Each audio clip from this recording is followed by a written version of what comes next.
seen their tie-break matchups, but it looks like this is probably going to be the most important matchup of their seeding for the group.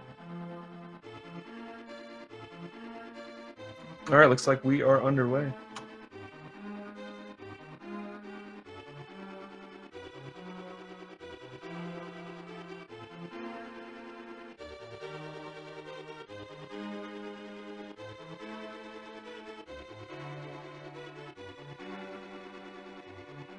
You may be asking yourselves, did we just skip that chest? And yes, we did.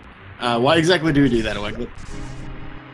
Well, that chest does contain the lamp, but there's actually 3 different chests throughout the beginning of Escape that hold the lamp, and the fastest one to pick up is the one right next to Zelda. And it also allows you to, when you pick up the boomerang, allows you to have that boomerang in your inventory right away so you don't have to menu to it. So save just a little bit of time by holding off on the lamp until you rescue Zelda. There will be a few other instances in this run where our runners can avoid having to even menu at all. This being the earliest one, though, it's very fun to save that extra time skip. Nobody likes to menu in this game.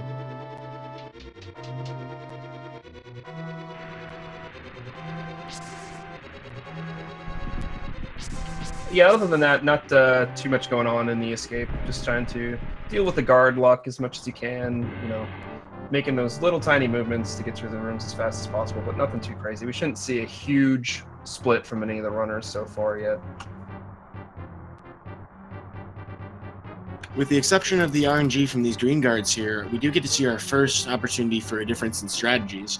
As our runners approach this staircase and head downstairs, we're going to see how they deal with this blue guard. He's going to drop a key that we need to get through the door, and if our runners do this optimally, they're going to have him die right next to the door so they can open immediately.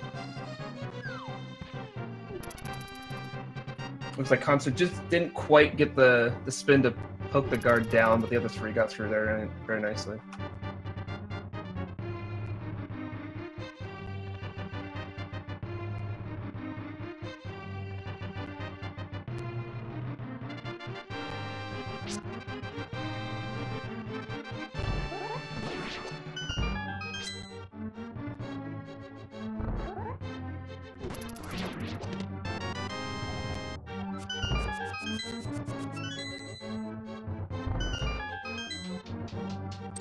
The boomerang here is nice because we get to drag that key through the door, kind of like we had the key show up at the front door, you know, of that last key door.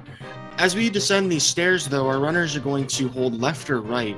Anytime you're moving out of an automatic staircase like these that take you to the next floor or up and down the layer, you actually have a little bit of lag as you move out of the staircase unless you're moving left or right.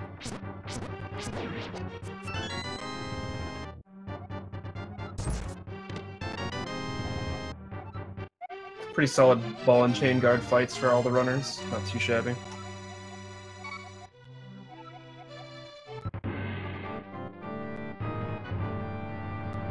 There are, of course, a couple of different ways you can deal with that guard. None of our runners opted for the throwing the pot strategy. When you throw an item in this game, particularly these pots, they do a lot of damage. I mean, that's pretty much 4 of the 8 slashes right there. It does take a little bit of extra time to do, though.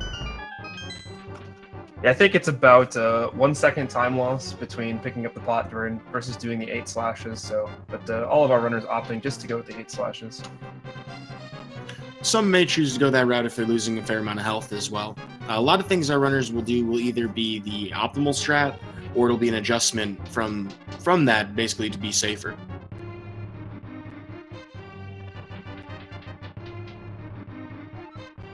Cransoon getting poked by the blue guard on the way up. But it looks like Mchan and Jerbie, although they're not technically racing, they're pretty synced right now. Yep, and just to clarify that exact point, it's Mchan and Khanster's race, and then Jerbie and Cransoon's race. The 4 racers are not all racing against each other, of course. Right, we've got 2 separate group matches going on at the same time, which we've been doing that for, I think a lot of this tournament has been quad races. There's been quite a few, with all the races having to go on, so it's been fun to watch a lot of racers all at once. Our runners have been really cramming these races in. I've been really impressed with how fast we've gotten through these groups.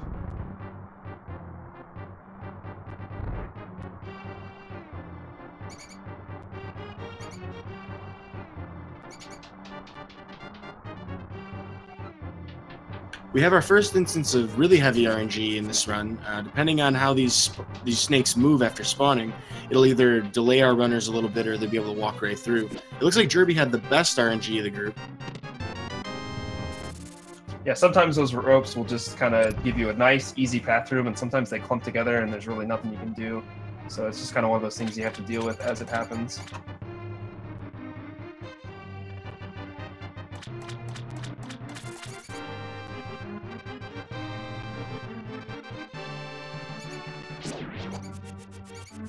Here, another little bit of luck. One of these rats has the key that you need to take to go to the next room, so you kind of have to watch and see where he moves. And if he moves to kind of towards you, it's pretty nice. Otherwise, you can move up to that top left corner and kind of waste a little bit of time. But it didn't look like anybody had any problems with him.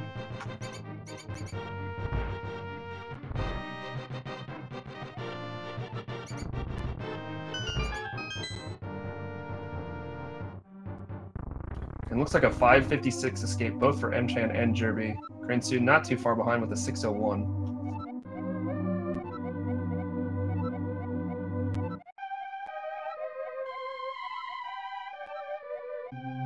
And Khanster wraps up with a 611 escape, so not too bad from all of our runners so far.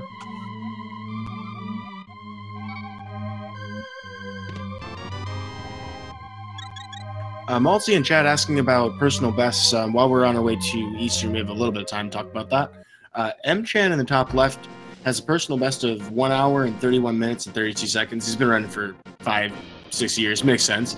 Khanster on the right has a 1:42:09. Jerbie in the bottom left has a 1 hour, 36 minutes and 49 seconds PB.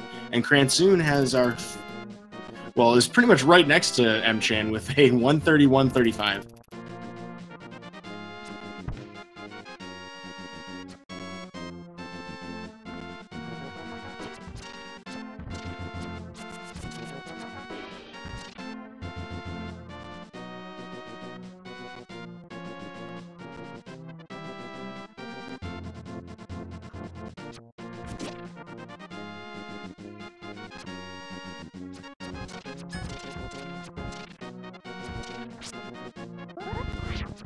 One thing you may notice our runners do here, we saw Jerbie do it, looks like Mchan didn't. When they're passing that Armos Knight that gets activated, it's actually best to boomerang it. It doesn't take long to do so, it's a little faster than slashing, and most importantly, it actually removes the lag from having him active on screen, so it's always better to boomerang if you can as opposed to slashing. Yeah, while you have that boomerang out, unless you want to actually kill the enemy, it's actually better to use that boomerang. It's a little faster of an animation before you can start moving again versus slashing. So you'll see the use of it in a few spots here, up to and through Eastern before they swap on over to the bow.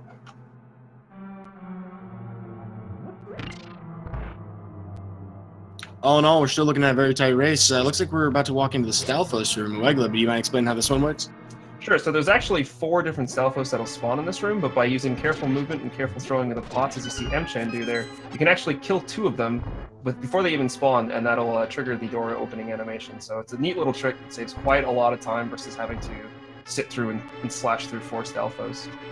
Looks like the Jerbie and Cransoon also did just well. Khanster's moving in here again. We'll get to see it again, hopefully.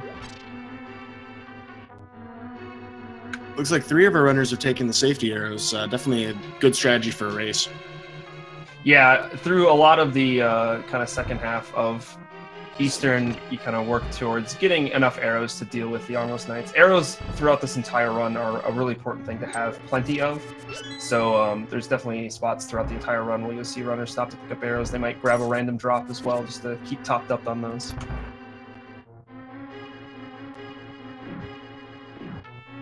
Our runners are approaching our first damage boost of the game. Here in this room, we're going to see Jerbie and Mchan both bump into the Popo on the right here. This will give them invincibility frames to stand up against the anti-fairies there, pick up the pot. When the invincibility frames run out, they'll activate the switch, and then they get the big key early. Mchan's going to opt to pick up a safety heart here. I don't blame him. As we walk into the first Igor room in the dark, it's going to be pretty close, and if they take one hit, they're pretty much dead. Yeah, Mchan had a little bit of trouble standing in the right spot to get the switch, but made it out okay. Shout outs to Sankart.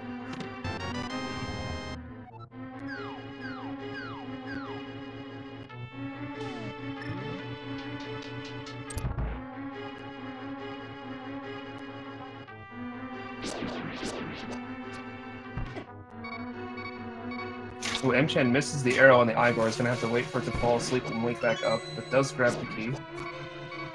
He can pick up another heart in this room. It looks like he's going to opt for the one in the next room, or if he's a madman, he's just going to skip it entirely.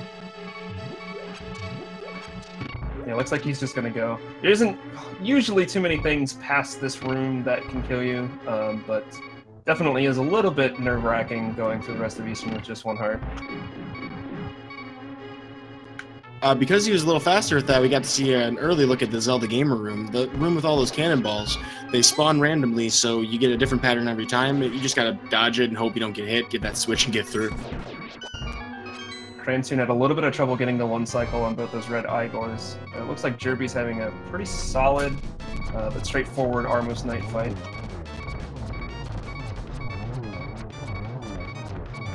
Mchan and Cransoon both doing the quick kill very nicely there.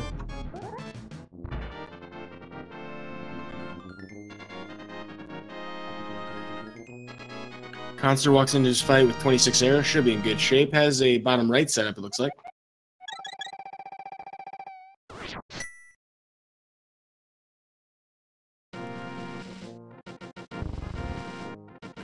And One nice thing we quick get kill there from him. Sorry, go ahead. That was all.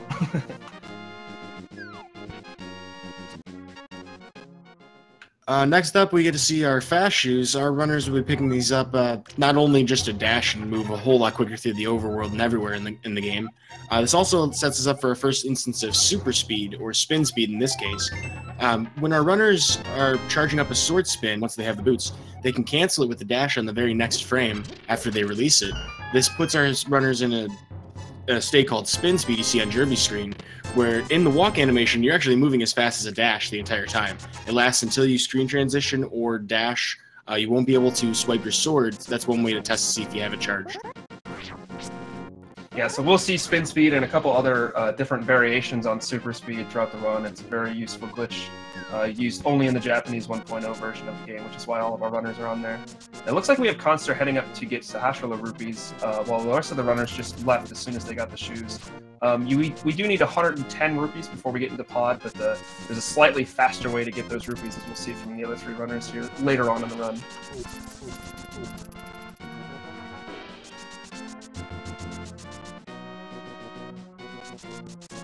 So it looks like Jerbie is our first runner who has learned how to read. He's got the book, and he'll be heading down to Desert now.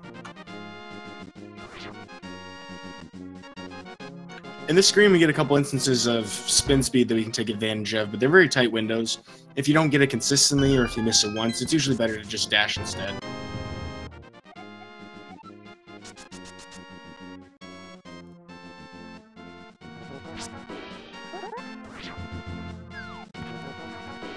Well, we see Mchan falling off the ledge there, which cancels this super speed. But again, not a whole lot is saved on this screen from super speed, so if you do miss it, it's not the worst thing in the world. That's also worth noting. When you have the spin speed or the super speed glitch active, when you press any direction against the ledge, you will automatically short hop it. So while that's useful in some situations to save a little bit of time from, the charge up while you're jumping off a ledge, it can also inadvertently knock you off. And here in Desert Palace, if our runners are a little aggressive, they may try a spin speed that can do just that.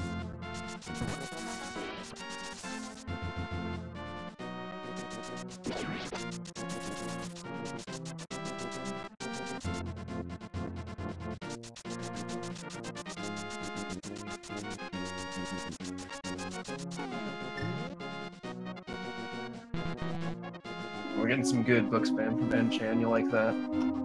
You can use an item when it doesn't have any usage. The game will just beep at you telling you can't use it. So a lot of runners, as you don't need the menu here, will just kind of spam the book as they move through desert. It's always fun to do. Some will do it in tune with the music. Some people will just try to express their frustrations. This is also a very frustrating boss we're going to come up on shortly.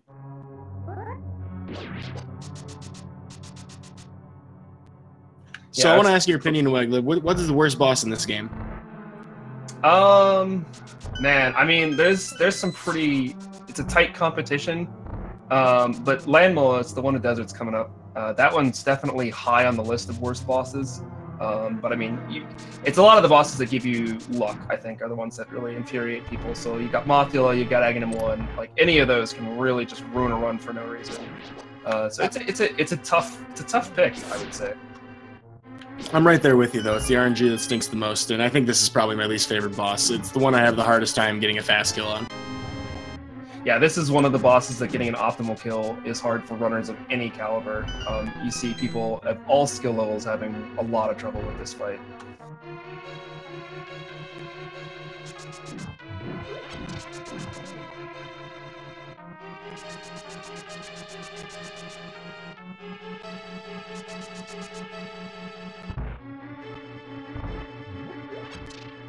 Desert Palace in general here, though, is a little bit of a snooze fest. We have a couple of kill rooms for the first time, and we also have another instance of Cannonball RNG. Moving on, though, we have two of our runners heading towards the back half now. It looks like we've already picked up our Power Gloves. We'll also have our first instance of a Key Dash here on the next screen for Jerbie. Executes it nicely there. So how that works is every 4 pixels, you can line link up so that he'll open the door before he bonks into it. So by using the very bottom edge of the screen, you can line that up to be on that correct pixel. You'll see another one here in the next key room. It's a tiny little time save, but they're really easy to set up, so it's really easy time to save.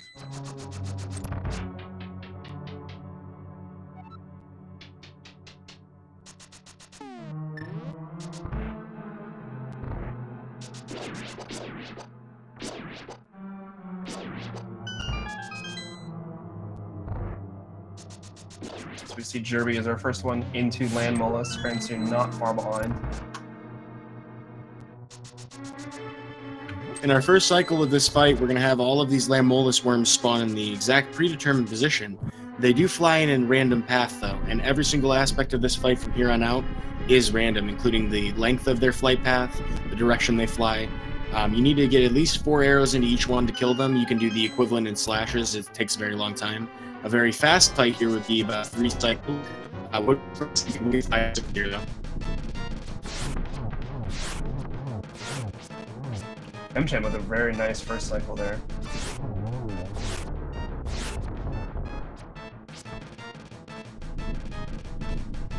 Looks like Jerbie is going to be the first one out of land mode, but Cransoon not far behind. He did make up a little bit of time in that fight, it looks like.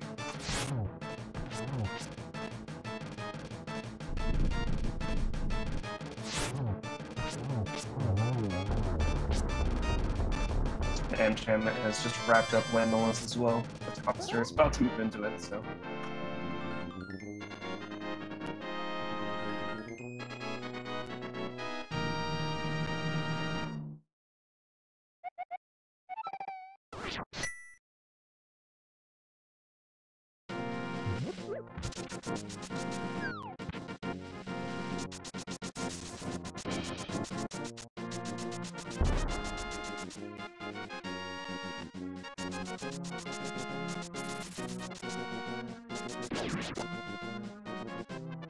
Alright, so now our runners are setting up for a glitch called Fake Flippers. You actually can land 1 pixel away from the edge of the screen, and before the game will check to see if you have the flippers, you can do a screen transition. And then once you get on the next screen, the game will stop checking. So that saves about 6 seconds over dashing up to Death Mountain, and it looks like Jerbie, Cransoon, and Mchan all getting it nicely there.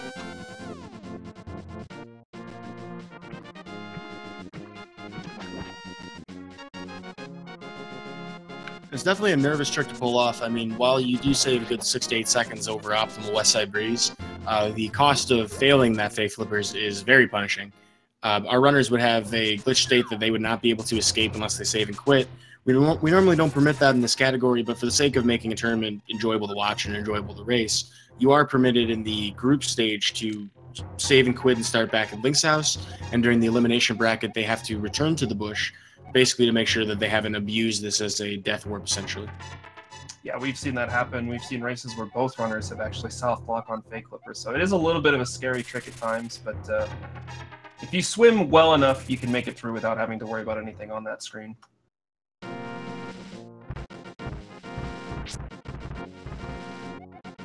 Seeing another instance of spin speed here to move up the first half of Death Mountain quickly.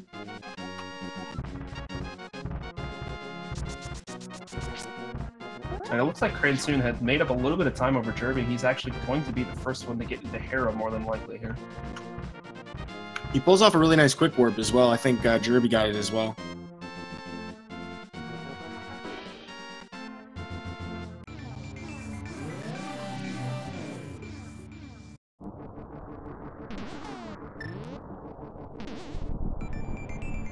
You may notice some of our runners going for a very specific position on these warp tiles and for where they mirror when they're in the dark world. The position of which, or at least the camera that follows Link, the positioning as a Y pixel determines whether or not the warp animation is fast or slow. You usually save about 22 frames free every time you get it. So if you can get a quick warp and you know where it is, you're going to save time doing it.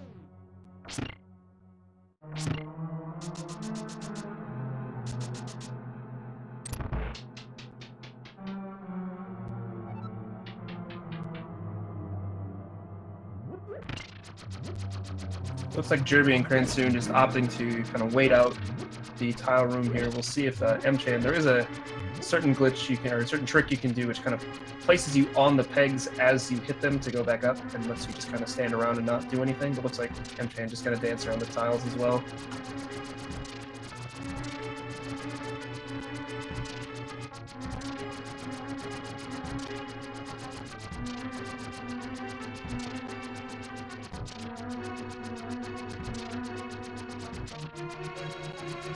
Cransoon, the first one to grab the Hera big key, and he'll be heading upstairs now.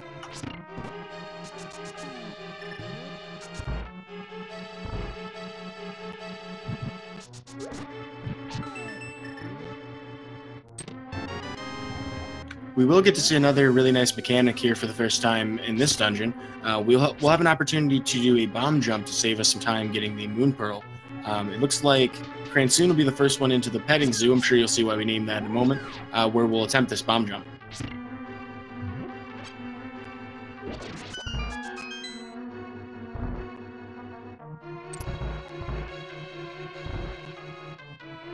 Nicely done by Cransoon there.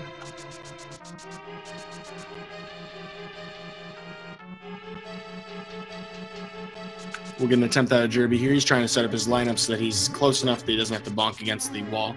He does it anyway just for safety. And that a bad call. If you bonk against the wall, it opens it up from a 2-pixel window to a 6-pixel window to get the bomb jump. So it's a strat a lot of people will go for just to make it extra sure that they'll get that bomb jump. We have one other artifact. Sorry, go ahead. Oh, sorry. The other nice thing about not taking Sahaza rupees is they didn't pick up bombs, so they got to do a free item switch or a free menu switch as they left that bomb jump. Oh, and Cransoon gets knocked off by Moldorm. He has 1 heart, but he did hit that safety switch, so he can refill on his hearts here before going back up.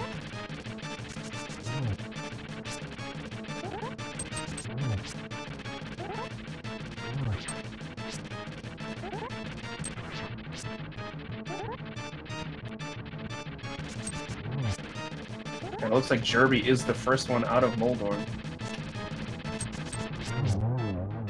But Cransoon and Mchan both close behind.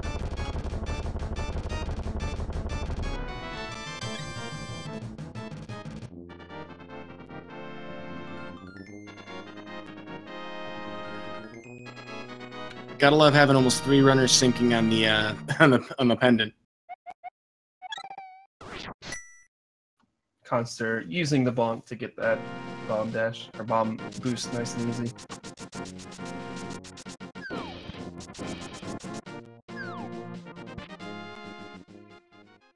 And now we have a mad dash for the tree rupees and then the master sword. So what our runners are going to do is as they leave this cave, there's going to be a tree just outside of it. They're going to pull on this tree. If you didn't know, you can actually pull on certain trees in this Zelda game, so you get certain drops. The first time they do it, they're going to get blue rupees. What our runners need to do is they need to kill 4 enemies without taking any damage. If they do so before their next tree pull, they'll get red rupees instead. This is going to get them to the 110 that they need in order to get into Palace of Darkness. Yeah, overall, if done correctly, tree rupee saves about 6 or 7 seconds versus going for Jahashra rupees. So it's a decent time save, but as you mentioned, pretty risky. If you get some bad luck or have some bad movement, it could kind of throw you off in terms of getting those reds. Plus, you get the satisfaction of not robbing a cowboy in his home. That's also true. So Mchan, our first runner to the Master Sword with a 24.51. Looked like Jerbie was maybe only a couple seconds behind. Cransoon just a couple seconds behind Jerbie. So really close race between these three. It's been really nice to watch. And we have a lot of run left for you, folks, so there's definitely an opportunity for Khanster to catch up. All these runners having a very good light world so far. Yeah, definitely. The difference between the light world and the dark world in terms of difficulty and amount of time you can lose is massive. So there can be huge, huge swings as we move into the dark world.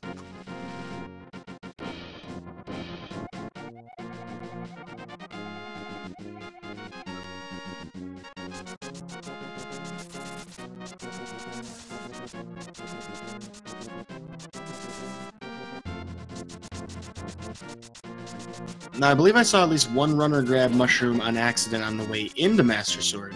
I didn't see Mchan or Jerbie leave with it, so I'm wondering if either of them actually were the one who got it.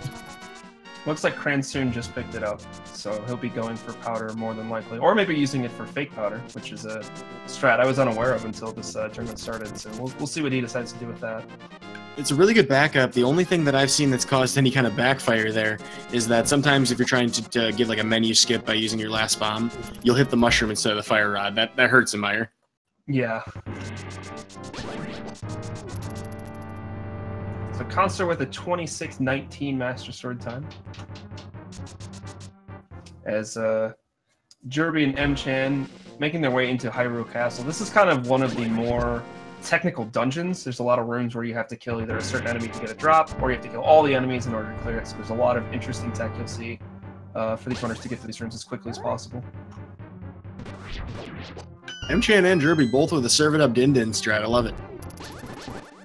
Yeah, pretty common strat there to poke your sword against the door to get them to come at you. And you'll see, looks like Jerbie using the just sword beams there. Normally, most runners will use sword beams and then a dash in order to kill those blue guards. It actually is something that helps set up drops later on in Turtle Rock, all the way at the end of the run. So, but looks like Jerbie's still okay with drops so far there.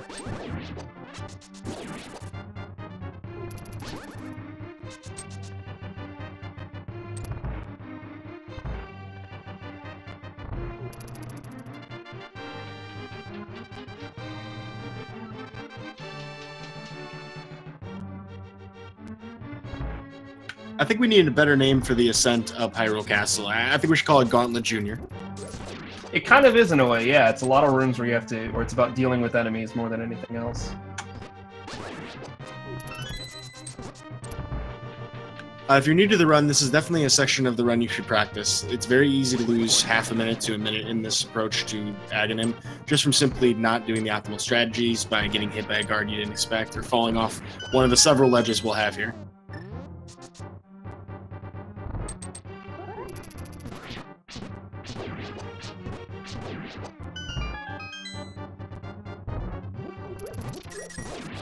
Nice circle of pots room there from Mchan. Reads the other guard's RNG very nicely there, and cleans up the one that has the key and grabs it immediately. Jerbie and Cransoon also making through nicely.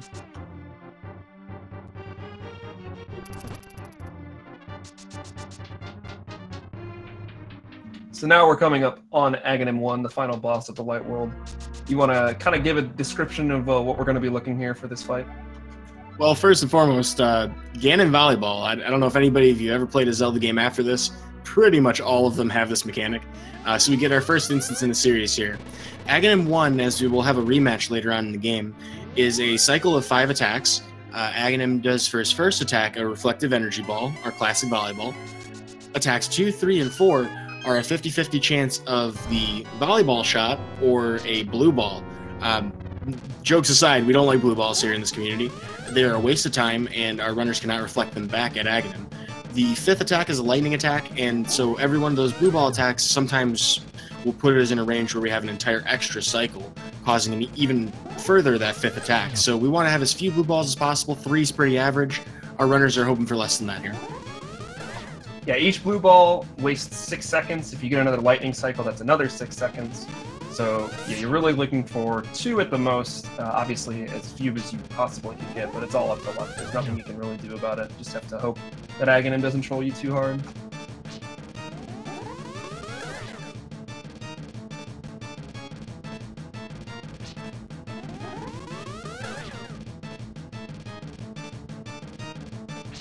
It's really hard to keep track of how many blue balls 3 different runners have gotten. I've lost track for all of them, but it looks like Jerbie and Cransoon both getting out nicely.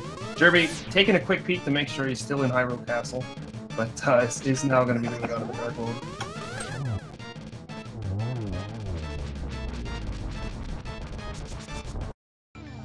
All in all, though, exiting Aghanim around 30 minutes, our runners are doing pretty well here. And we see Khanster just about to enter Sahasrahla, so keeping up nicely.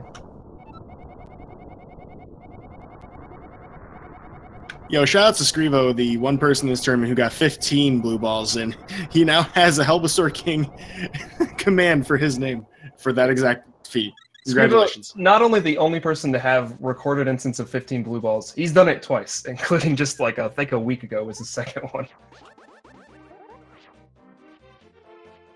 I think the only other runner who has gotten 15 blue balls that knows about it was Andy, I think, who got it in a practice room at one of the older GDQs. So it's a very rare instance to get all 15, as you have to basically lose 15 coin flips in a row. But it has happened. Don't you mean win 15 coin flips in a row? By the time you get 6, you're almost hoping for it. Yeah, I mean, if you get those first like 3 that are all blue balls, you're kind of just like, all right, let's just get 15 here. You hope at that point that you just get so many. It's kind of a badge of honor. It's almost kind of like in the Ocarina of Time community, the badge of honor having the Dampe world record, the most digs. Yeah, exactly. Like, if you don't get really good luck, you just hope to get the worst possible luck you can. Looks like Khanster right now is getting some of it. He's been in this fight for a couple minutes now. And there he's out of it. He actually, in chat, says he's got 1. I didn't quite see how many he got, so thanks for you're right. He was a little later into it. My bad. But as our runners have made their way into Palace of Darkness, this is a dungeon where you see a lot of mirror usage. There's a lot of keys in random spots that just kind of sometimes lead to more keys. But you'll see our runners grabbing keys where they need them and then mirroring back to the beginning, as that's the fastest way instead of just backtracking. One of the nice things about this place being a Palace of Mirrors is that you get to pick up a bomb every time you go through that center section. There are 2 there, but this is really handy because we're about to attempt a bomb jump again, and having extra bombs here is very, very useful. It's a difficult jump. Yeah, there's actually a slightly faster route through the dungeon, or one that's about the same, that has 1 less mirror in it, but since that gives you 1 less bomb, this route is preferred by most runners, just because bombs are fairly important and aren't too easy to come by. We have some sync here again with Jerbie and Cransoon. 1 menu, apparently, the difference between them. Yeah, they've been back and forth this entire race. It's been really great.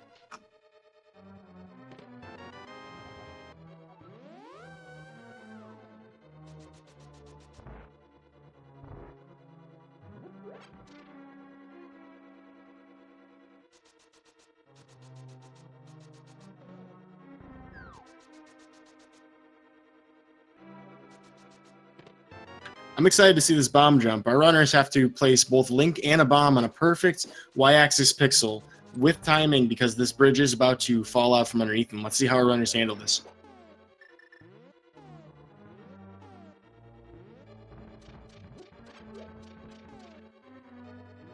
Jerbie makes it over very nicely there, and Cransoon's still trying to get Link lined up here. Oh, and is unable to get it. I think he may have been 1 pixel too far north.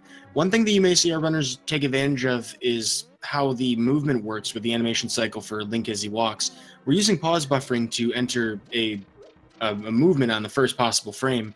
If you're moving up or left, you're going to get 2 pixels on the first movement. If you're moving down or right, you're going to get 1. So you'll see our runners attempting to use that to their advantage here. And we see Mchan also having trouble with that first try bomb jump, is lining up for it again, and does get it, so does get through on the second try.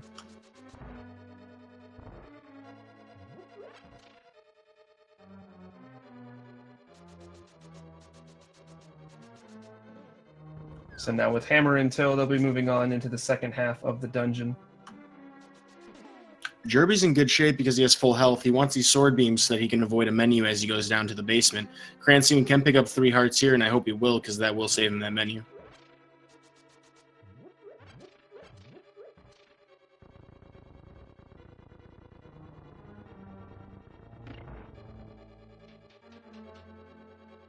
Mchan also needing to pick up those 3 hearts. But yeah, as long as you can get to this room coming up with the sword beams, it actually does save you a good chunk of time, as opposed to having to menu to the boomerang or the bow and arrow an extra time.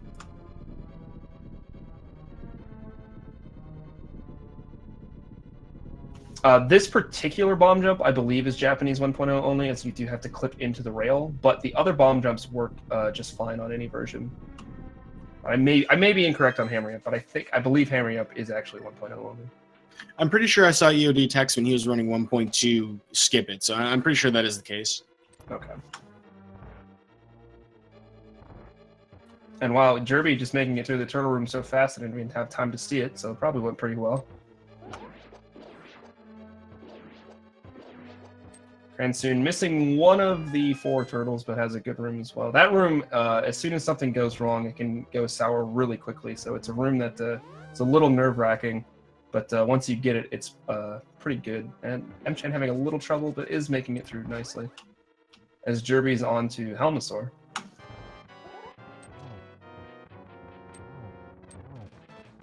He's getting some bad luck with Helmasaur choosing to do 2 of his attacks at once. He just needs to dodge it and get his couple more slashes in. He will make it through the fight. You do have to watch out sometimes. Once you've enraged the boss by destroying the mask, he's not going to hold up on doing any of things. He can move, he can do fireballs, and swipe at you at the same time.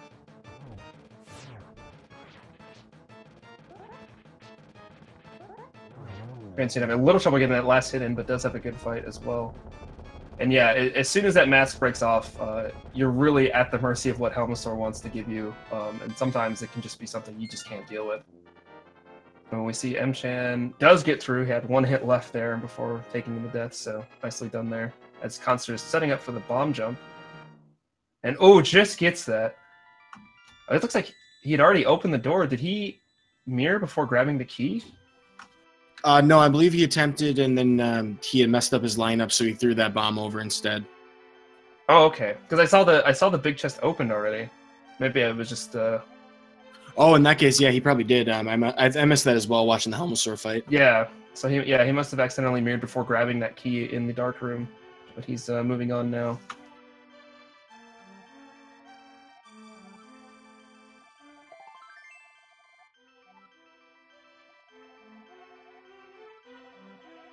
It's a relief to see our runners go 3 for 3 so far on Helmasaur King. As we were talking about before, that turtle room before the boss fight is very dangerous. They only do 100 damage each, but it's very easy to have a turtle party. We would much rather have a pizza party, but that's not the right series. Yeah, nice. They all had nice siestas de la tortugas, as they've come to be known.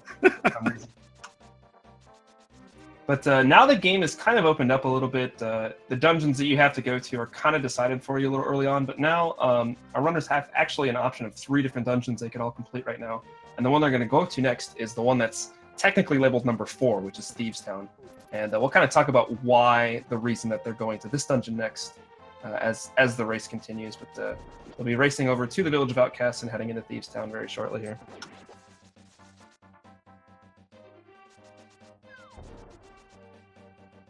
And it goes to show you how optimized this game is. I mean, our runners are going to take advantage of everywhere they're going to pick up everything they need to get. We're going to get our flute at this point. This gives us a lot of flexibility, whether we want to, say, take the powder right now or wait until after Skull Woods would be the next place you'd usually get it. We're going to also take advantage of this so we can do our shopping run in a little bit, so we can get our Ice Rod and Ether to access the respective dungeons.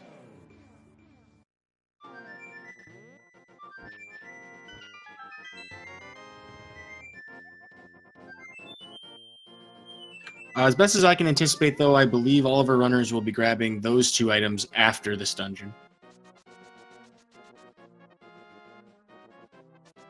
Or, I'm sorry, after Skullwoods. Right, yeah. It seems like these runners are taking pretty much all the normal routes here. We see Jerbie actually taking a stop off to grab the bottle, and I'm guessing the bug-catching net up in the next house to the north.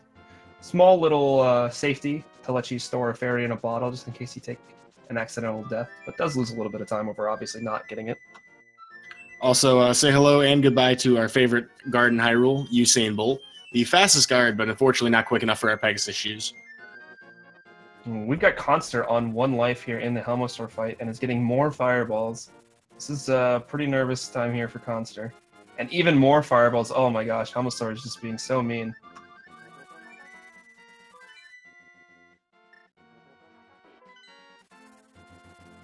Oh wow. Holy. What?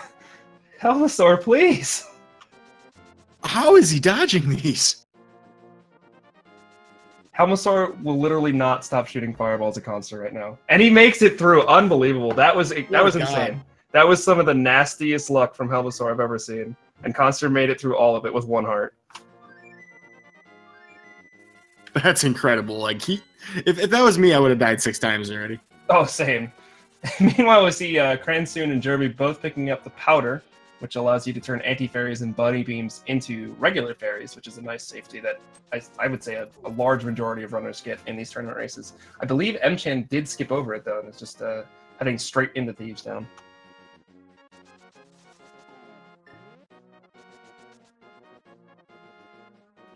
Once our runners have, kind of figured out how to do the blind fight consistently, that's definitely not the biggest reason to have a fairy here, though, or powder. This dungeon has a lot of harder hitting enemies. The difficulty starts to step up a bit. We're also expected to come to this dungeon number 4 in the dungeon order as the game kind of is designed. So we are going to be significantly under health, a little bit under armored. This could be a very dangerous place. So it's wise to have the powder. You have a lot of opportunities to use it. Remains to be seen whether or not we'll have any deaths that are saved by it.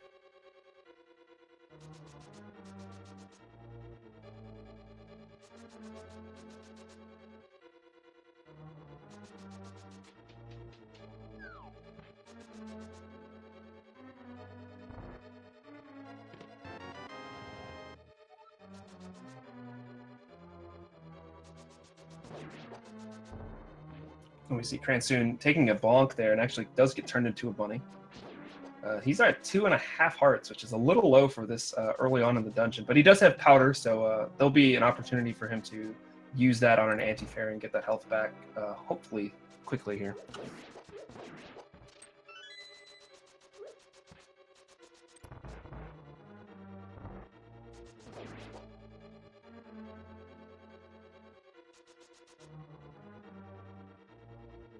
Cransoon is approaching what we like to call the Hellway. There is a perfect pixel that you can line up on in the center called the God Pixel by many that will allow you to get a straight dash through. But even if you do that perfectly, which is kind of a tough lineup, you could just end up getting messed over and, RNG just decides, no, you don't get to get this dash today. Yeah, it's a lot of skill and a little bit of luck to get through it perfectly. So kind of just have to hope that the Patrick Stars don't heck you too much.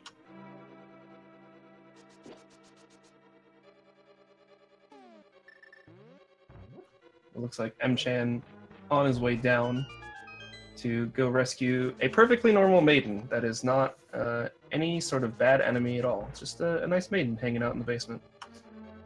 I'm still confused on where the maiden gets their Pegasus shoes, though.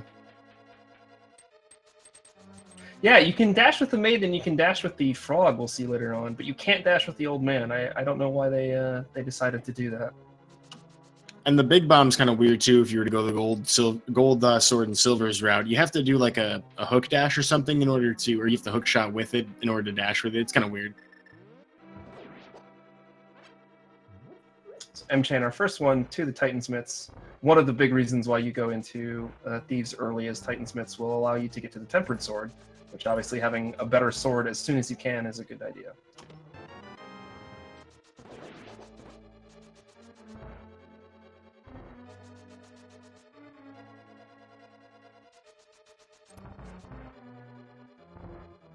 Here goes Mchan with his attempt on blind. Fair maiden. Something wrong? Oh.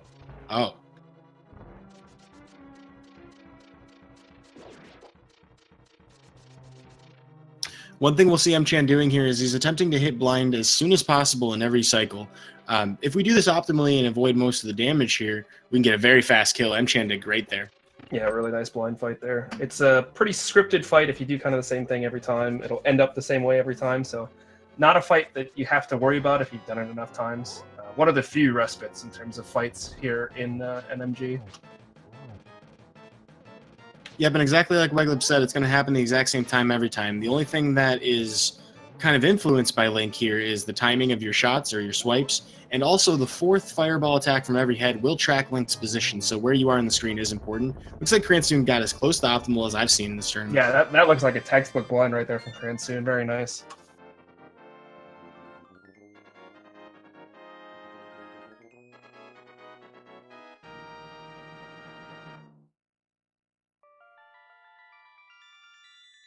And Jerbie taking a hit right away was a little too low there by that first phase of blind, so things are going to be a little different, but if you work quickly, shouldn't be too bad of a fight to get through. You definitely don't want blind to cross the room before the 3rd phase because it gets very hard to catch up to them without taking a bunch of damage. Really nicely done by Jerbie recovering from that. That was a great fight. Yeah, good cleanup.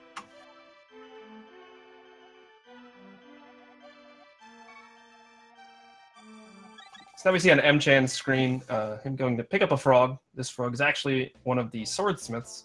So once you rescue them, they will, for the low price of 10 rupees, upgrade your sword from a level 2 to a level 3 sword. So this is why you get the Titansmith, so you can rescue this guy as quickly as possible and get that extra sword damage throughout the rest of the run. I hear that Frogsmith's name is Glenn. Am I looking at the right game? I'm willing to accept that lore.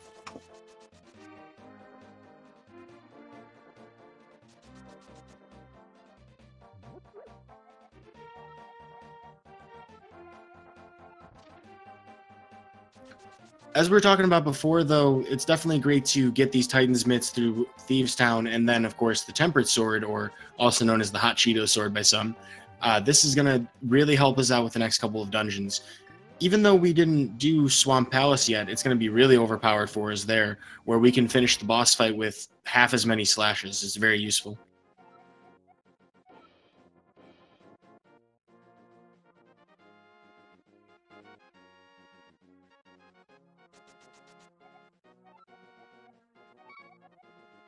So here it comes. The Fabled Fence Dash. We'll see which of our runners can get it. Looks like Mchan completely not even going to give it a shot. I've heard that it saves 8 years. I don't know how correct or incorrect that may be, but I'm willing to accept it.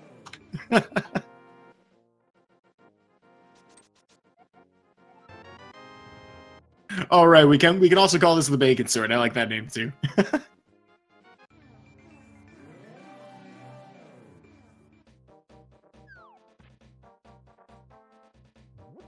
Looks like Khanster's heading towards the basement of Thieves Town. We'll see blind out of him shortly. The rest of our runners are making their approach to Skull Woods. They're also stopping to pick up 300 rupees on their way to the blacksmith, and also the other 300 rupees at the C-shaped house, as you see on Cransoon's screen, on their way to Skull Woods. We're going to need these for the flippers we're going to get later. We'll also grab Quake on our way there.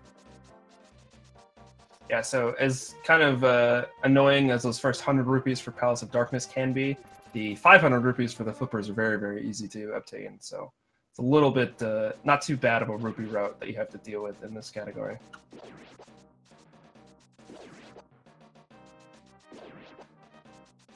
So Skull Dungeon is a dungeon we won't see a whole lot of, as the setup of it is to give you a key which leads you to a door which leads you to another key. So if you kind of know the keys that you don't have to go through, the doors you don't have to visit, you can actually make it through this dungeon relatively quickly. We see another bomb jump here from Mchan as well to get across that gap and make it towards the fire rod, so nicely done there. The alternative way to get there, if you haven't run this game, you would have to drop through a hole directly north of this entrance. Then you have to bomb a wall, pull a switch. It's a pretty time-intensive thing, so this bomb jump's very handy to save some time here.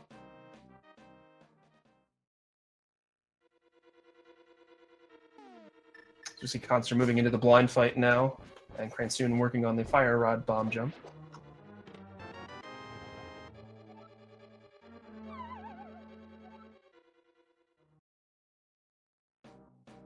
I saw Khanster there taking really good advantage of sword beams to get an extra early hit on blind there. I haven't seen that in a while. Pretty nice fight there from Khanster.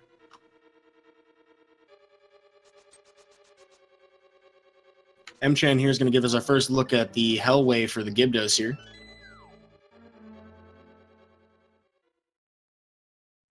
Looks like some sour luck there from the Gibdos having to deal with them. You don't want to have to spend the time to kill all of them if you don't have to, but if they get in your way, there's really nothing else you can do. You have to deal with it. getting some good stuff there, but also getting magic drops, which we can use against Mothly with Fire God. If we don't use for just a little bit less time while the magic refills in the after fight cutscene. Mothula, a major source of RNG. If you hit Mothula into one of those spikes, the game will actually negate the damage you've done to it. So as you see on Mchan's screen, Mothula is just kind of hanging up towards the top of the screen. There's really nothing he can do right now. He can't do any damage. He's got to wait for Mothula to head back down here. And Mchan does finally get through the Mothula fight. Cransoon down to 1 heart, but does get out as well. Shoutouts to Sankheart. Yeah, definitely not something that we want to skip in a race setting. There are some top tier runners who are able to do everything pretty effectively without it. But that heart is going to do a whole lot for us throughout the rest of the run. We'll also see in the to Misery Miter, this will come into effect for damage boost that can be used on the boss. Very effective, very important to have that out.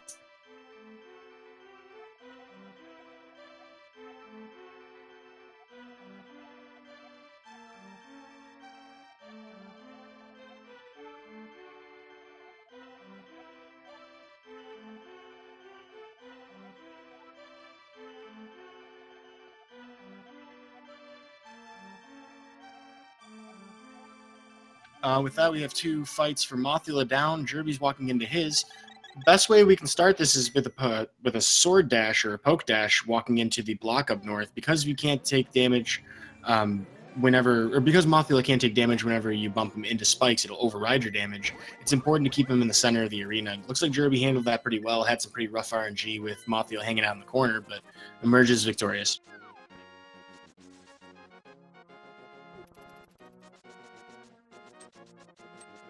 So it looks like Mchan and Cransoon both heading up towards the Aghanim warp in order to make it over to where Quake is. Quake is one of the 2 required medallions of the run. So they'll be picking that up now, using it a little bit later in the run, but this is actually the best time to get it, as you also need to go up towards the Zora's Domain to get the flippers. So nice to grab both at the same time.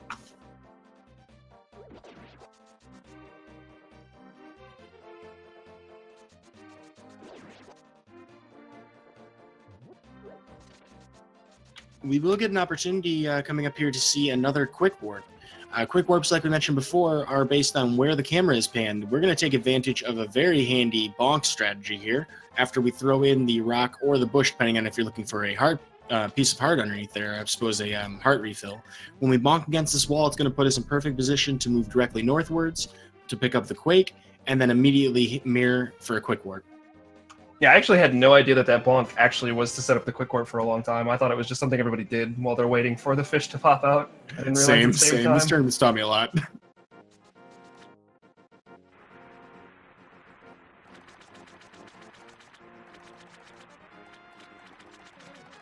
Khanster opting to boomerang both the Gibdos in that room. That screen right there, one of the worst screens in the game to deal with. You've got all those enemies in the Gibdos, and you've got the Wallmaster trying to grab you.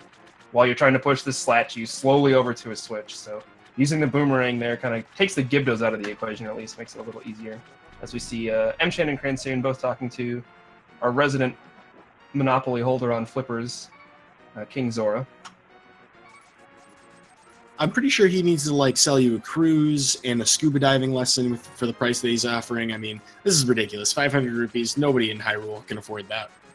I mean, he gives you access to the Zora warps as well, even though we technically cheated and used one already. So I mean, it's kind of a little bit of a better deal, but I mean, it's still a racket.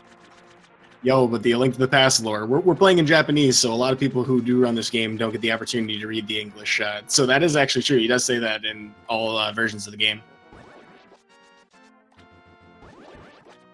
So Mchan waiting there to let that Zora despawn, really important if you can come into Ice Palace with full hearts. So waiting there for that Zora to get out of the way, actually probably going to save time versus just taking the hit and moving on.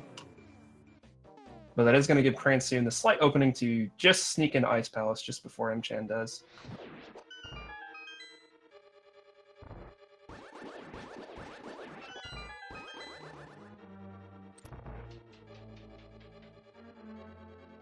Couple things to know about Ice Palace here. Our magic management is very important in this dungeon.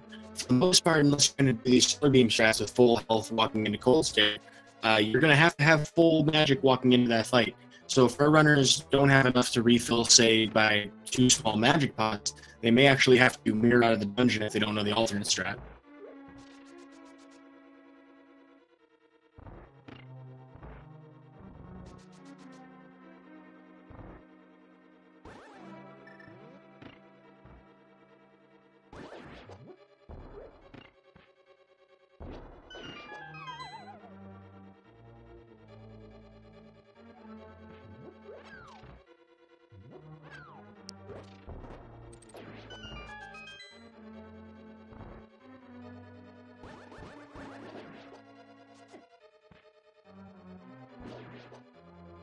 Sorry about that, folks. Check 1, 2, am I a robot?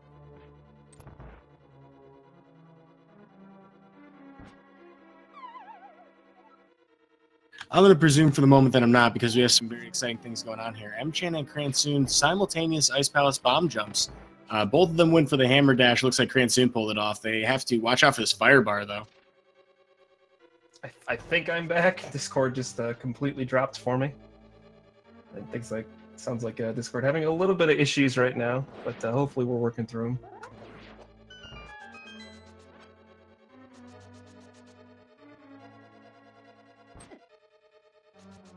We see Khanster wrapping up Mothula as the rest of our runners making their way through Ice Palace.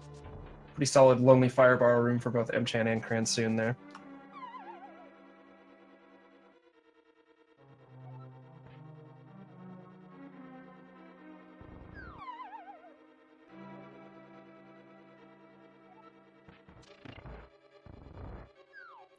Oh, Cransoon actually pushing the block the wrong way there. He's going to have to actually do a little bit of some sidetracking in order to get this back. He's going to have to go back upstairs and fall down the hole again to reset that block.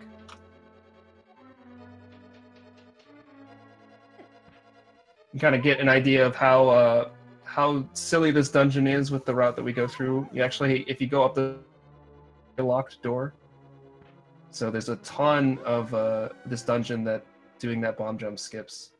Mchan having a little bit of an issue with Cold Stare, but does get through it nicely. This is one of the bosses that is the most punishing to die on, as you basically have to redo the entire dungeon. So very nicely done by Mchan to clean up Cold Stare there.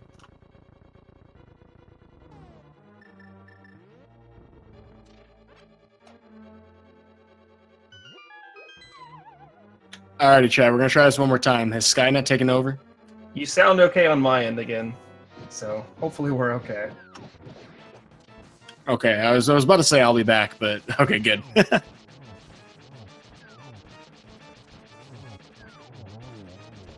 Good to see Cransoon walking into the Cold Stare fight with a lot of hearts. He unfortunately didn't get the locked in the corner animation there, but he was able to finish off the fight effectively. Yeah, if you don't get the really quick kill, you're kind of just hoping you don't die. That's really the next goal. Oh, we see Khanster having a little bit of an issue here. He actually dashed on the exact pixel to dash up this hill. So he's going to have to mirror, otherwise he's going to be stuck on this spot. Okay, he does get out of it. Sometimes you can actually get stuck on that spot and not be able to get out of it to grab Quake. But luckily Khanster was able to make it out. That can be very scary when that happens. I've had that happen to me once in a run before too, and I had no idea what to do. I haven't encountered that myself, so I learned something today. Thank you. Yeah, you want to make sure you're not too far to the north there when you do that dash, otherwise you'll start to dash up that slope and actually get stuck.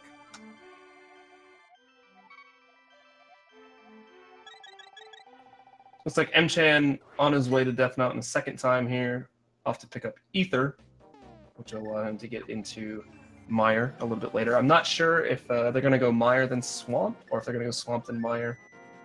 It's kind of up to the runner. I think it's slightly faster to do Swamp second, but I'm not sure. At any rate, it's about the same. So. And one other reason that runners may decide to do a different dungeon order is if they were going to get the gold sword and silver arrows. In that case, then Swamp would be the best thing to finish out with before that way you just walk north, save yourself a flute. Exactly what you're saying, though. I mean, the difference between these are minimal.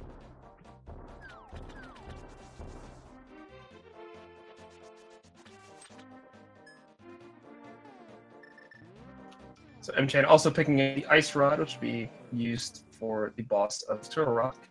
So kind of the last few things they got to pick up.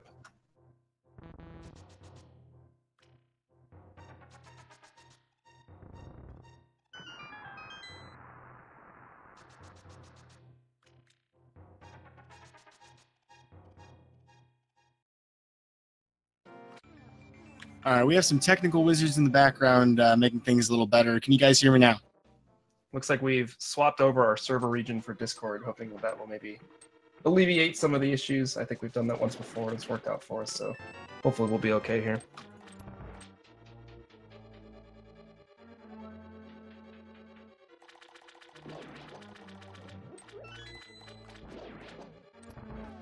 So Jerbie and Cransoon both in Swamp Palace. As you mentioned before, this is kind of the second one that's listed, but we've already done a bunch of other dungeons, so we're kind of overpowered at this point, as opposed to being a little underpowered through some of the other dungeons. But it's still very easy to lose a lot of time in this dungeon. It's called kind of the Dungeon of 1,000 Paper Cuts, where instead of losing, you know, a really major chunk of time somewhere, you kind of lose a second here and there everywhere. So still definitely a dungeon that's difficult to optimize, but one that hopefully won't cause any major time losses from any runners. I don't think I've ever identified with a dungeon description more than that. Yeah, as soon as I heard it from somebody else, I was like, that's exactly what this is. It's perfect.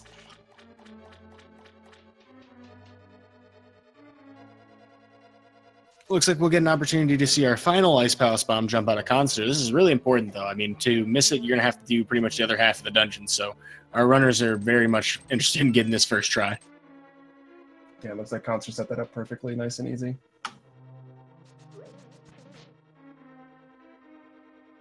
You'll get some disagreement from people in the community about which one's harder, the collapsible bridge in Palace of Darkness or the Ice Palace Bomb jump.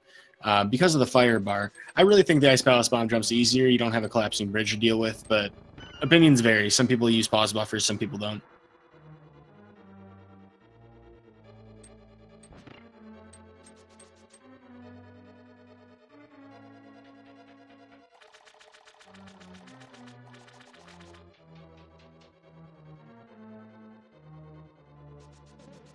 So it looks like Jerbie has a slight lead here. Or no, sorry, Cransoon has already filled it up. So Cransoon's still in the lead here on the bottom ramp. On the bottom racer is Mchan with a fairly comfortable lead over Khanster at this point. But kind of keeping pace with our other two runners, which has kind of been neat. We've kind of had a nice little three-way race happen a little unexpectedly.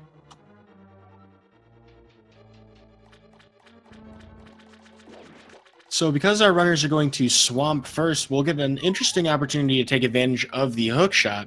The hook shot does have some great speed applications. It's just a little bit limited based on our routing. As our runners go up to Death Mountain to pick up the Ether Medallion, which they're going to need to enter Misery Mire, they could take advantage of doing a hook dash or an item dash by pressing Y and A on the same frame. Doing so allows them to get super speed and do so almost instantaneously. If you do it on a ladder while holding your sword out, you can do a sword climb as well. Yeah, actually, as you mentioned that, I do know I saw Mchan grab Ether and Ice Rod, but I'm not sure if I saw Cransoon or Jerbie get it, so we'll have to see if they've already picked it up yet or not. That might have a slight difference as to who is in the lead in that race. Looks like Cransoon is not yet, just looking at his menu real quick. We'll see next time Jerbie menus, if he's picked those up or not.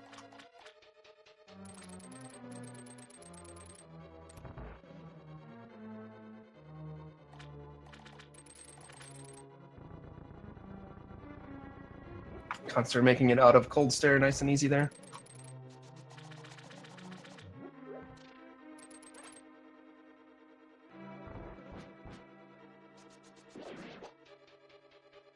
Well, we do have a couple of very fast runners in this race. I'm wondering if anybody's going to pull off the Zero Cycle Argus. Yeah, I'll be interested to see if they go for it. Very difficult strat to pull off, but one that does save a really good chunk of time if you can do it. We'll see if it happens. Kind of a strat that allows you to not have to watch as Argus kind of floats his puffs around the screen, so it saves a little bit of time from doing that. And then obviously, you're just killing all the puffs very quickly, so it's good to do that as well. Yeah, we mentioned it before, but having the Tempered Sword here is a huge advantage against this boss. Would take a lot longer without. Some runners would even, well, I guess if you didn't have, say, like, you know, Tempered Sword, you could also do it with Hammer, but I think that's still even slower. Yeah, the hammer will also one-shot the puffs, but you have to menu to the hammer every time. As we see Cransoon. Oh, looks like he was going for that Zero Cycle, but doesn't quite get it. So he's got a couple more puffs to clean up here before going into the second phase of the fight.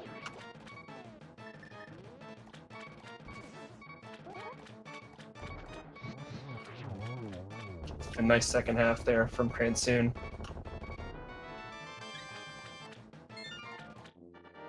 That Zero Cycle is fun to watch. We'll see how Jerbie handles the fight. Ooh, I believe that he tried it. Grabbing the puffs. Yeah, it looks like he was trying to set up for it, but didn't quite get it, so he's going to have to just grab the puffs and go through the fight normally. One of the difficult things about that Zero Cycle strategy is you have to nail a perfect hook dash on the first puff in order to pull it off.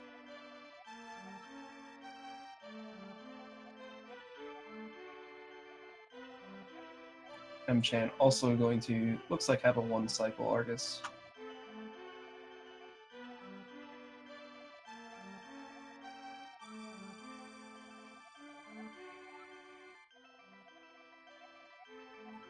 Shoutouts to Chatty Cathy, the Maiden of Swamp, which is the longest cutscene in the game that you have to sit through. Don't know exactly what she's all talking about, but apparently it's pretty important. Playing this game casually, I mean, we do have our first crystal with Palace of Darkness. I guess this would be an appropriate time for more exposition, as you would have just been starting to explore the Dark World.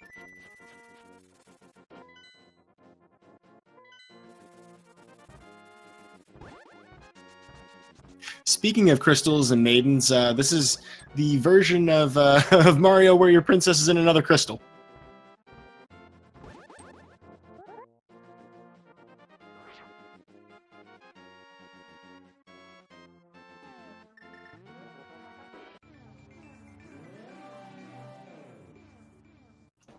So now we see Cransoon and Jerbie both heading up and grabbing Ether and more than likely Ice Rod here. You most runners will do both of these trips at the same time, just in different parts of the run.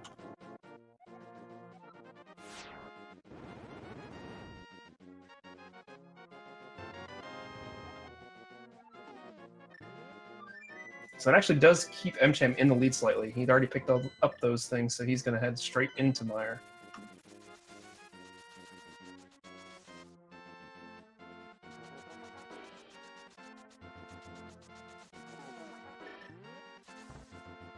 While his approach is good, he has kept the bird alive. We'll see what the bird's fate will be on Mchan's screen. He took a step forward there, it looked like. Is he going to forego the bird toss?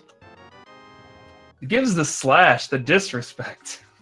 I've seen that several times in the last couple of races I've commentated. I'm a little worried about what's happening to this meme. You lose time and you don't even do the meme. Like, I feel like that's the worst option. Here we get to see a really good example of why it's so important to walk into Mire with your sword beams. That second room in Mire 2 is made a lot faster with it. You can also use Fire Rod to try to speed up that room as well. It's a little bit less reliable and it's not as fast as the sword beams themselves, which is a free and easy technique to use as long as you have that health.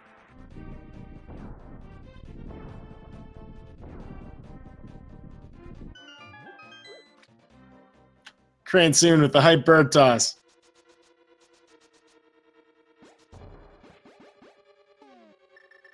I gotta admire the gall of the guy. He comes into chat to hype himself up for his bird toss.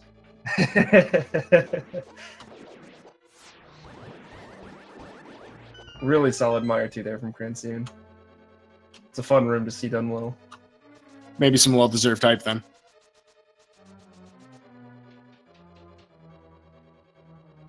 Jerbie lining up for his kick. The kick is up.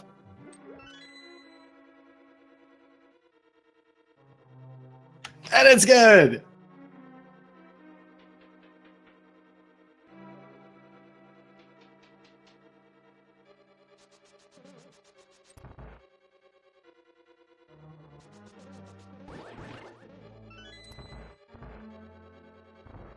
He unfortunately doesn't have sword beams walking into this room, so we're going to have to deal with some very difficult to manage Wizrobe cycles. They spawn in and out of the room, so if you're a little bit behind on this, it's kind of hard to avoid having an extra cycle there. Yeah, that's one reason I think some runners decide to not go for Ether and Ice Rod right before Mire, as getting through Death Mountain without taking any damage can be a bit of a hassle. So if... like Mchan, we saw that he got to go straight to Mire, didn't have to worry about getting through those screens, so he knew he'd have sword beams.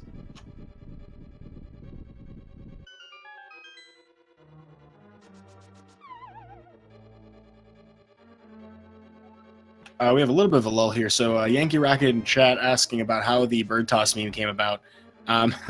Walrus Prime was once trying to enter Meyer. He accidentally had the bird picked up, and not knowing what to do with it, he was trying to enter the dungeon. He just tossed it into the water, so the meme was born.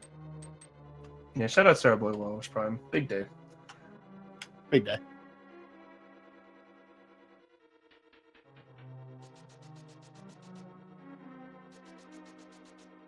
Looks like Khanster had his one cycle going on through here with Argus. I think he actually got a second there. He didn't have the puffs, though. Yeah, it looked like either that or Argus just kind of moved over a little bit. Argus has to be doing basically nothing for him to go into the second phase of the fight. So if you having a cycle happen or if he's moving around, you have to wait that out until Argus will hop up in the air for you.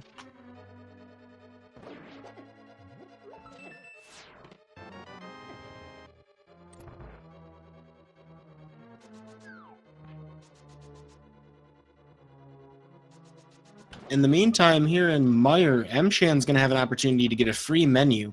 He's going to switch to his bomb, and he needs to use this on the wall up ahead.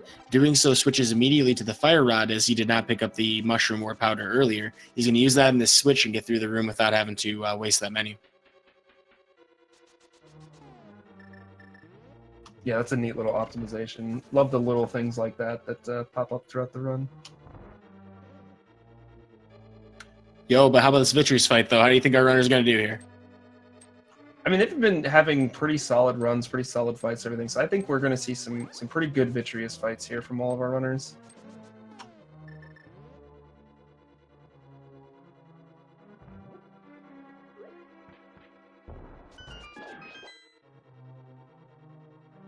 Mchan doesn't quite escape without the lightning bolt, but a pretty solid fight there nonetheless.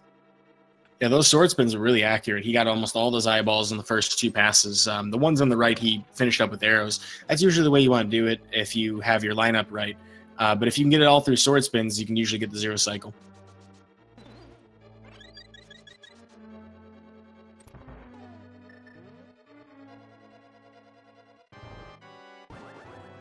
Looks like Cransoon with his powder is going to have a much cozier fight here, as long as he doesn't bump into the eyeballs directly. Has a little bit of trouble getting that first spin, but is able to clean up. Was that like a half cycle? I saw Vitreous just kind of sitting there. Yeah, he took a little longer than normal to pop up, and we saw Cransoon fire an arrow, anticipating it, but didn't actually shoot at the right time. I don't know exactly what happened there. Usually, you either see another lightning bolt or Vitreous will kind of just pop up immediately. So that was different. 1.5 cycle meta. We have Khanster picking up his Ether Medallion. This is going to put him to pick up his Ice Rod as well. He'll then head to Misery Mire to join the rest of our runners here. We almost had a high five with Mchan. Khanster, for having a PB that's kind of a little bit lower than the rest of these runners, has been keeping up very nicely. We've been seeing a lot of really great tournament races throughout this tournament, people breaking their PBs left and right, so it'd be exciting to see if we can pull that off here today. Yeah, I'm not sure exactly what kind of pace Khanster is on, but I'm sure it's got to be pretty solid at this point.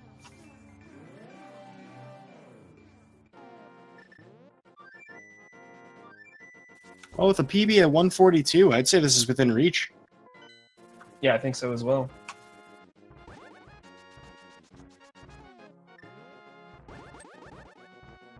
Khanster trying to get some hearts here before heading to Mire, but unfortunately doesn't get enough, so he's going to have to head in 1 heart short of Sword Beams.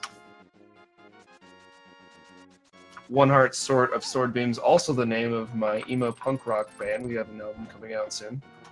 I would buy tickets to that.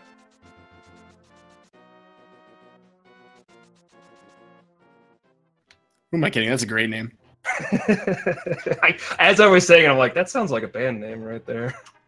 Oh, Khanster was a little too high there. Doesn't quite get the medallion on the right spot, so he's going to have to cast Ether 1 more time to get in. As we see Mchan, our first racer into Turtle Rock. Yo, the Dead Rock's lately been a bro this run.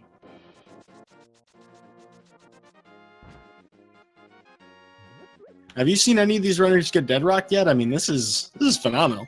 I have not. They've actually, I think Cransoon, was it? One of them had a little bit of trouble with boulders, but Dead Rocks have been not too shabby so far. Next up through the Waffle House is Jerbie.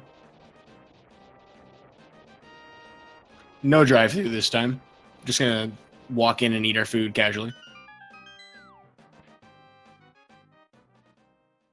Also, I missed it on the screen, but shout out to Khanster for still doing the bird toss.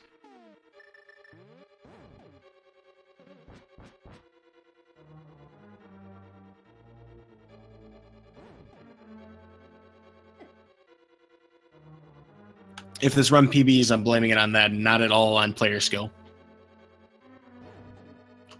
That's fine.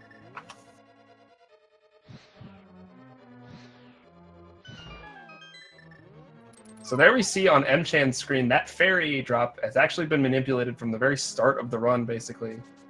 You kill a certain amount of enemies in certain ways in order to get the prize pack set up so that you can get a fairy from one of the Pokies in Total Rock. It's kind of one of the safeties you put in so that you don't have to worry too much about your health here. And Mchan having a little bit of trouble with the chain chomp run. They were kind of just blocking off those switches. So gets through it nicely, though, for that RNG. Without having extra safeties, it's really critical that he saves as much health there. That fairy drop, also, interesting side note about that. It's a 50-50 drop even if you do it right. So there's other places in this dungeon, actually, the other Pokies and even some mini Helmosaurs that, and other places like Ganon's Tower, where you can get that fairy. It's very nice to see it right before that chain chomp room, though. That's one of the most dangerous rooms in the game. Yeah, chain chomp room, one of the scariest rooms by far. So going in there with full health or close to it is very nice.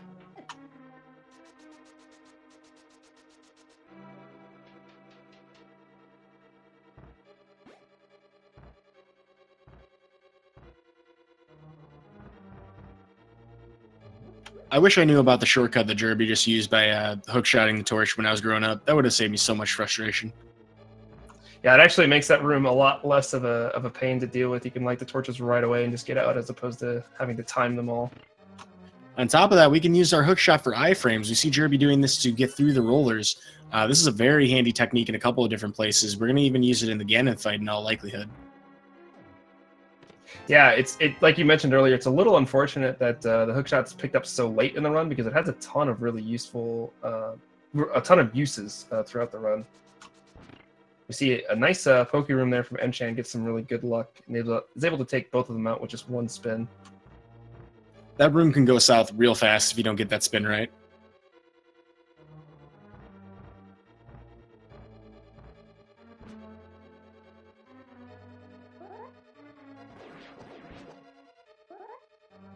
Another chomp bites the dust.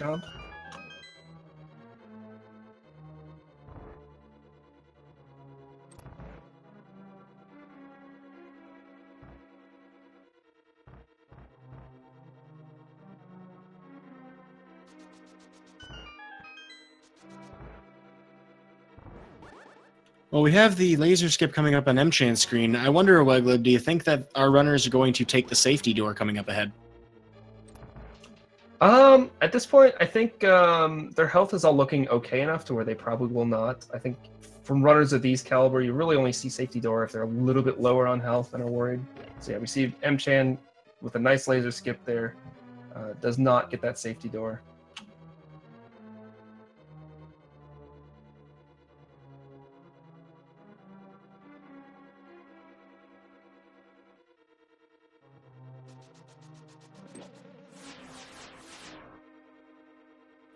Just to kind of explain why we would take that door if you were to. If you die in any dungeon, you're going to get taken back to the entrance that you last entered from. So if you thought that you were going to die to Trinex or the room right before, it would be worth it to take that safety door. Most of our runners here are not going to need it. Right, yeah, and even if you're a little bit scared of laser skip itself, you might open the door and go out before you do the laser skip to get the key. So there's a couple of spots that are a little scary at the end of Turtle Rock, so you see some runners use that door in order to just give them a little bit of peace of mind in case they do die. They're not going to be so far back.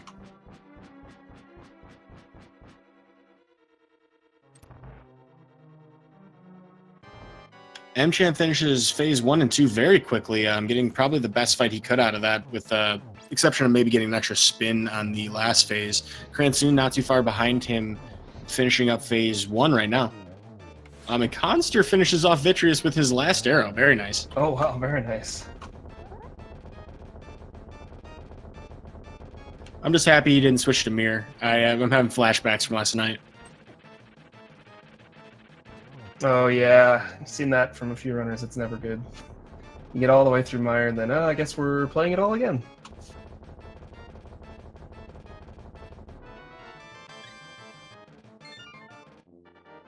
We're gonna have triple crystal sync right now. That's amazing.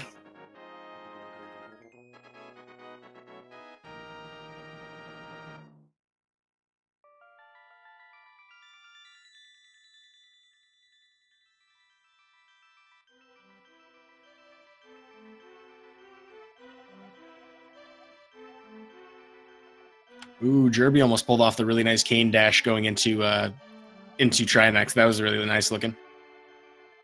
Yeah, that's a fun little strat where you use the Cane of Samaria blasts to hit 2 different switches at 2 different times in order to dash all the way through. So it's a cool strat. And yeah, Jerbie, I think, just didn't quite get it. So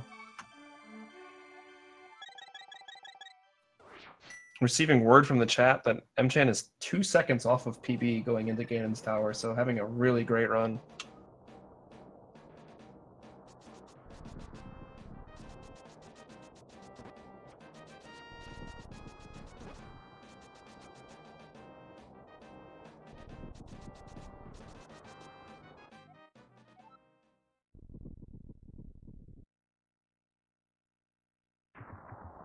Looks like he opted to take the torch key. There are only a few keys that you really need to pick up here in Ganon's Tower. Taking the first few allows you to skip some of them later. We're definitely going to need to carry at least one upstairs so that we can get through the first key door. If you take 2, you get to skip 1 later. Here using some boomerang strats in order to hit switches just at the perfect time. Very nicely done in both those rooms. Ganon's Tower is a fantastic dungeon to watch if you're interested in seeing the very best of the speedrun. Utilizes a lot of different tactics, and there's a lot of fighting in this dungeon too. Yeah, it's a very good final dungeon, both casually and in the speedrun. Kind of challenges you with everything that you've done throughout the run.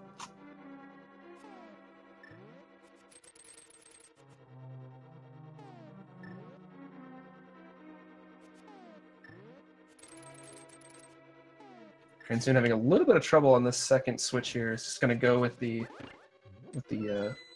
Cane of Samaria strat here.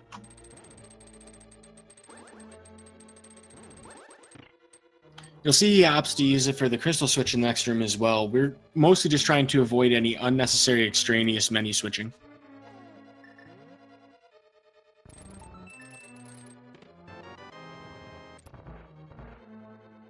Mchan dropping into the Ice Armos fight now. We'll see how that goes for him.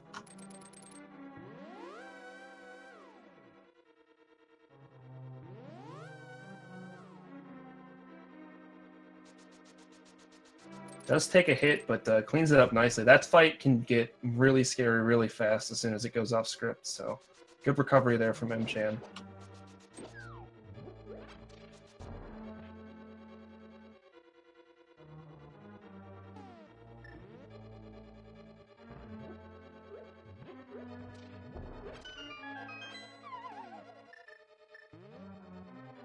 Taking a look at some of our other runners as well, since we're bringing up how close we are to PBs. I'm looking at Khanster's splits on his screen. He appears to be within 5 seconds of his as well. Oh wow, so yeah, he's having a really solid run then.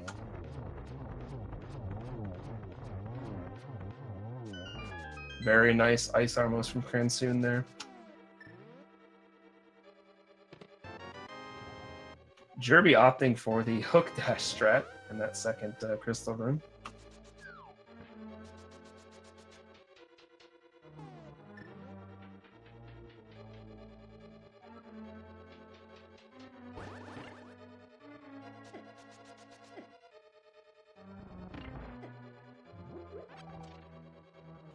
Mchan taking a quick dip outside. Oh, and using the invincibility frames to get through the... Okay, I've actually never seen that strat before. That's a nice little strat. So he fell off of Ganon Ball Z and actually just used the iframes to dash through all of them. That's a good idea. And then stops over in the refill room to get back up closer to full health.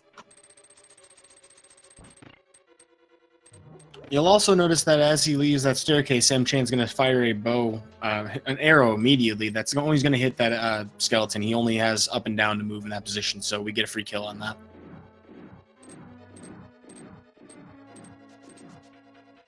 Cransoon opted for the more conservative route through Ganon Ball Z. We have Jerbie here working on his Ice Armos. Let's see if he can stagger the Ice Armos.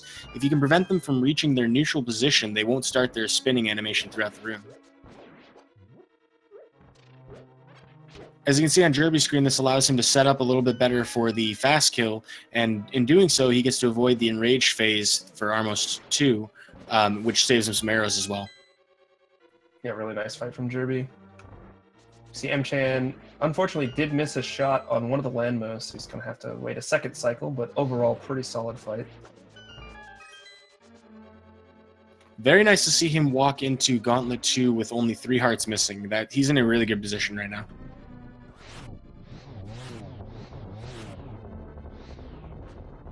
Oh, Cransoon not able to get that last fire rod shot as well.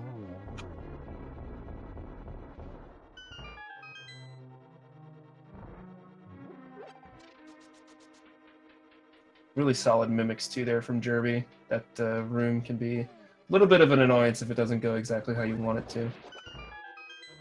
Looks to be the same story for everybody's Wizrobe rooms so far.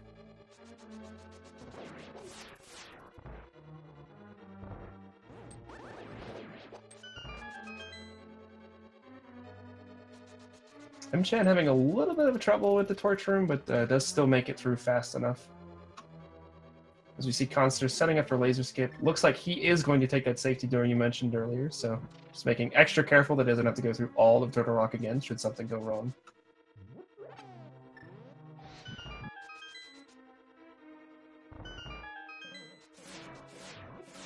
And even if you weren't going to take that door in the first place, something you might do on a PB run just to be sure. I mean, he's having troubles with this laser skip. Oh, takes the hit. So that is going to cost him a death. But luckily he won't have to go too far to get right back where he needs to be. So good call there from Khanster to take that safety. One of the challenges of laser skip is that, a lot of runners will try to set it up by just walking to the correct pixel and immediately dashing. If you have to set it up manually, the timing's a little weird to figure out. And Cransoon with the hover! Oh my goodness, the freest 6 seconds in the game. Cransoon hovering past Moldorm 2, very nice. What a savage madman. Alright, so that's 2 hovers I've commentated. Oh my god. Mchan fighting Aghanim 2, also known as Geometry Wizard. Aghanim spawns 2 clones of himself that all shoot balls at you. The clones actually will always shoot yellow shots, so it's actually, you really want to focus on hitting those into Aghanim, whereas Aghanim, it gives you that kind of that 50-50 again for a yellow shot or a blue ball, so.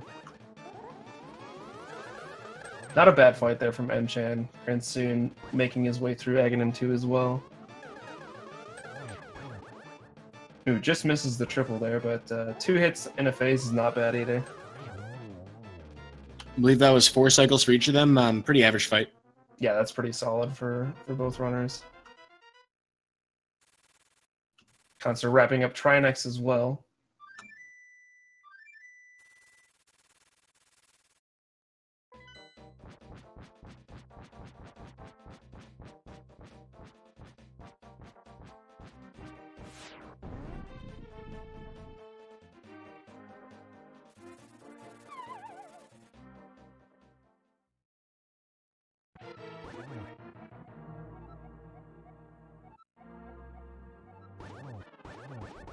Just as a reminder for Mchan, who is in his Ganon fight, his PB is 131.32. So like he's going to take a second phase, or a second cycle on phase 2 here. But 1 and 2, nothing to scoff at. I'm kind of bewildered at how close Mchan and Cransoon are for how close their PBs are. I mean, their PBs are literally 3 seconds apart. Within the margin of error for tying a race. Both runners having very solid runs for their skill. And look like Jerbie's trying to set up here for Moldorm 2 hover as well. And he's got it. Gods everywhere. So it looks like Mchan had some problem with Ganon warps there, as Cransoon's the first one into the final phase.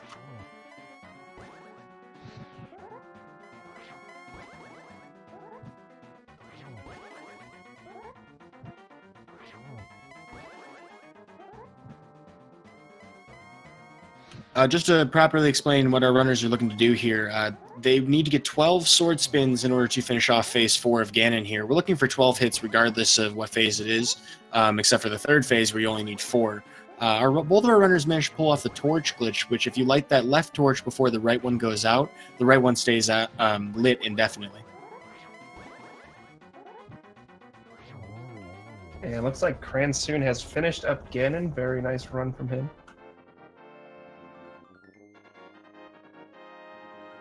And if his current leaderboard time is correct, this should be a personal best. I see a red timer and a split, though. I'm not sure if that's really his real personal best.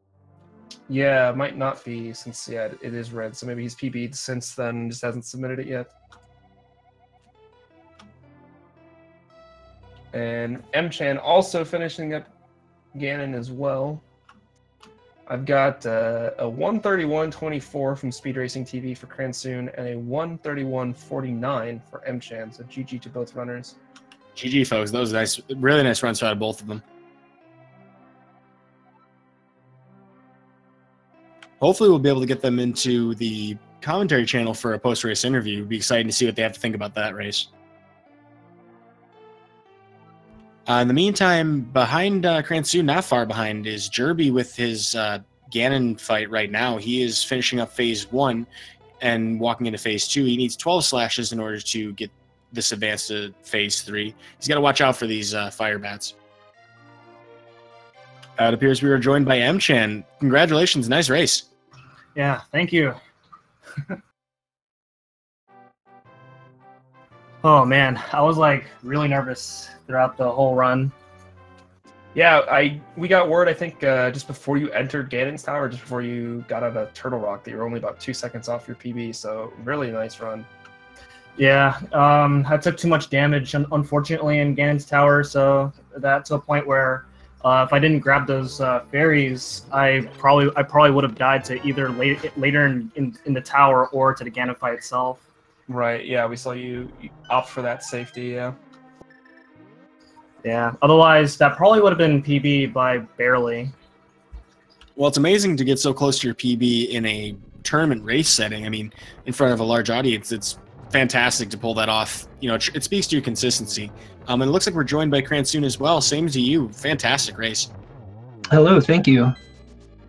Yeah, Cransoon, good job. Even though it wasn't a race between us, we still kept it close. Dude, that was. I had my eye on the restream the entire time. I was like, can I catch up? Do I have enough time to catch up? I don't know. God, that was really, really close. GG, dude. Yeah, GG. And of course, just to clarify for the audience, Mchan and Cransoon, of course, weren't racing each other. You can see on the screen that both of them have won their respective races. Jerbie and Khanster are still running through theirs. So with the very similar time, I mean, for how close you guys were, it seems very appropriate since you guys are very close in the leaderboard as well. Yeah. Thank you. Yeah, I didn't know if I was going to be able to pull it out, but then I golded my Ganon split by like 6 or 7 seconds. So oh, nice. I think that had something to do with it. That Ganon fight was really, really good relative to my current ability. With that, it appears that Mchan, you have progressed to 2-1 in your bracket. This firmly puts you in a commanding presence to advance forward. It looks like Release to your group also has a 3-0. So it looks like it's just a match between Beheld and Khanster remaining. Is that correct? I think so, yeah. And Cransoon, this I'm not sure if this has been recorded yet. I think this was your second match, right? Yes. So this advances you to 1-0. Looks like you have one more match. Is that against NRG, Zim? That is against. I need to check the Discord. I forget. It's Zam. It's against Zam. Okay, yeah. So pending the results of that, it looks like you have a really great shot of advancing as well. Louis in your group already has a 2-0, which is impressive. So both of you guys are putting yourself in a commanding position to get a great seed in the elimination bracket. I know that being close to 130 is going to help out a lot there. Yeah, definitely. I'm glad I got redemption on Cold Stare and Trinex.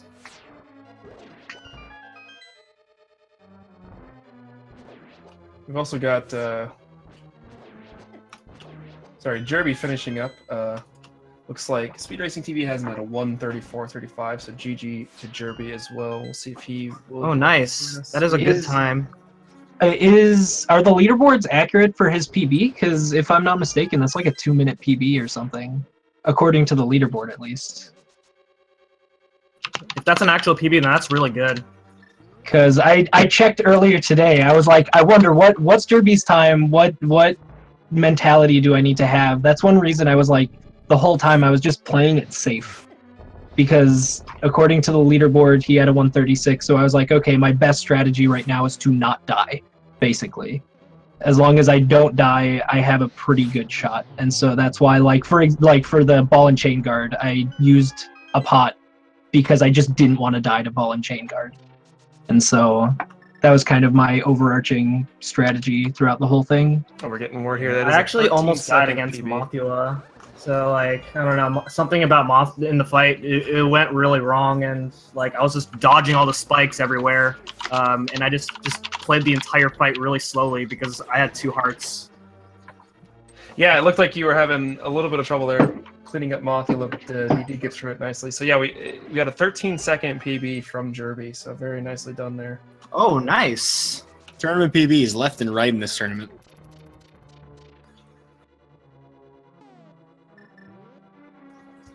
Yeah, it's amazing to see all these newer players that weren't in the tournament from 2 years ago. It's just nice to see these new people improve really quickly.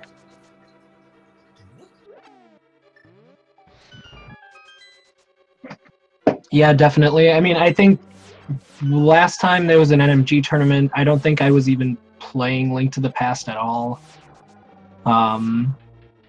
There's definitely, I think, the rise in interest in randomizer has definitely helped because it's just exposed a lot of people to the game as a whole, and it's just really cool to see so many new people picking it up, not just for randomizer but NMG, because I think they both hold a lot of value. Yeah, basically any Link to the Past category in general, since randomizer requires a decent amount of knowledge in order to actually be very good at it, and then if you just stack that knowledge onto running a Link to the Past, a regular Link to the Past category, you can pull off really good times really quickly. Yeah, I mean, if you told me 5 years ago that we would have a community like this with this many people watching this many races, let alone the speed run, I would never have believed you. And I wasn't even in the speed running myself. So for those of you out there who are considering, hey, how can I get involved with this? Feel free to reach out to people who you see in the community. Everybody's willing to point you in the direction of a Discord to give you advice on, how to get started with streaming. We're all happy to see this many people interested in the Link to the Past. It's a privilege and an honor. Yeah, I've learned a few different speedruns, and this is definitely one of the most friendly communities out there. Everybody's willing to help anybody with anything. So if you are interested at all in learning this game, I would highly recommend just checking it out. It's a lot of fun and a really great community to be a part of. Yeah, I believe it's one of the more popular. It's one of the top speed games according to speedrun.com.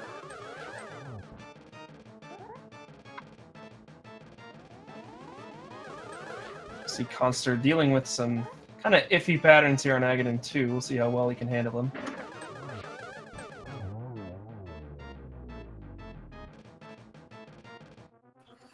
So how did your run go, Cransoon? Well, nice way of putting it is it wasn't as good as I would have liked. We'll try and say that. I got a couple of golds throughout though, so Skullwoods I got a decent gold, and then Ganon I golded, and then everything else was okay to much less than okay. I'd be curious to see how much time that fall to Moldorm cost me, actually. Because I fell on Moldorm's last hit, and then also failed Hammer Jump, and I was 52 seconds away from PB, so barring those two mistakes, it definitely could have been in the ballpark of a PB, but I don't know. Well, hey, on the bright side, we do still have the excitement of the actual brackets to get those PBs. And then Very true. We may have another PB in the mix here. Khanster here has a 142.09 with another minute or so to go with this Ganon fight. He could pull this off moving into phase 3 here. Oh yeah, I'm watching this right now. It's looking good so far. He can afford a few hits since he has red mail. Yeah, red mail makes I think he could even live like a Ganon hug and a fire bat hit and still be fine. Yeah. Quite a lot of warps here from Ganon, unfortunately. I did a run yesterday where I came 1 second off of PB. I was 14 seconds coming into Ganon's tower, or coming out of Ganon's tower into the Ganon fight, and then Ganon warped a bunch of times to a point where I lost my PB because of that. Oh, that's always the worst feeling. Just having a lot of just bad RNG cost a PB is just never fun. Yeah, exactly. But that's just the nature of A Link to the Past.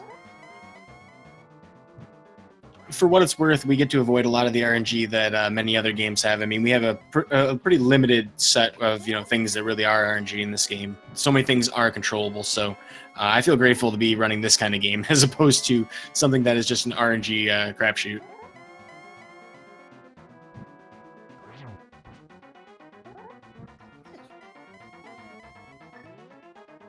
Because of these warps, it looks like the PB is going to be a little out of reach for Khanster here, but he's still getting a fantastic run. I mean, this is very close to his best. Yeah, just got a few more spins here on Ganon to wrap it up. He's at 2.5 hearts, but as you said, he has that red mail, so it shouldn't be too big of a deal for him.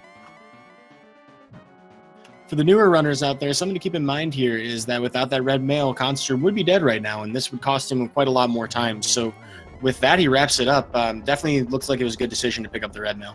Yeah, GG to Khanster. Yeah, it's definitely worth the 20-second detour to get that.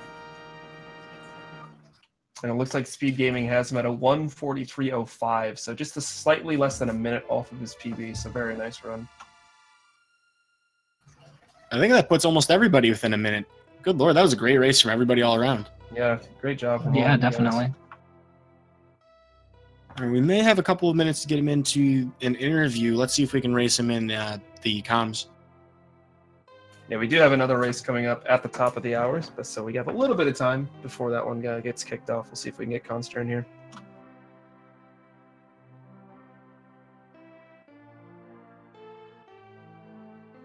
You ask for his name, you summon him, and he arrives. We are joined by Khanster786. Congratulations on a great race. That was a great run. It could have been much better. That pod was something. Yeah, we actually did you mirror before grabbing the key? Is that what happened? Yes, that's exactly what happened. Because yeah, I saw you do the bomb jump again, and then the chest was already open, so I was a little confused. So okay, that makes sense. We were watching some blind fights, I think, while that was going on, so we didn't quite catch it the first time around. Yeah, and then I had issue in the mimic room. Hey, Khanster, I think you have stream audio bleeding in. Because yeah, I saw you do the bomb jump again. What? I don't hear anything. And then the chest was already open. So and then to speak more on Pod, that Helmstar King fight though. What was your reaction to it? I thought you were going to die. Like honestly, I have full faith in you. I thought you were dead about 8 different times during that fight. It was so like that was some of the nastiest luck I've seen from him. I was like, why, Helma? Please stop this. I think he gave you 6 or 7 fireballs throughout that fight, which is just mean. That was atrocious. Yo, but nerves of steel, though. I mean, to not move in that situation. Good Lord. I was just hoping he didn't pin me up against the wall and put a fireball in my face. Like, that was just... I was just going with the cards I was dealt. Yeah, sometimes it's just what you have to do with that fight. So it was really awesome to see you get through it. Because normally I would do the hammer strat, but I was like, I only got 3 hearts going in. If I attempt it, I'm pretty much dead. Yeah, Helmosaur is very... Helmosaur can drive a man to tears. Like, I had a decent chance to come back for a PB, and then T-Rock happened. Yeah, I had a little bit of trouble on Laser Bridge there. Like, I had it set up, and then I messed up.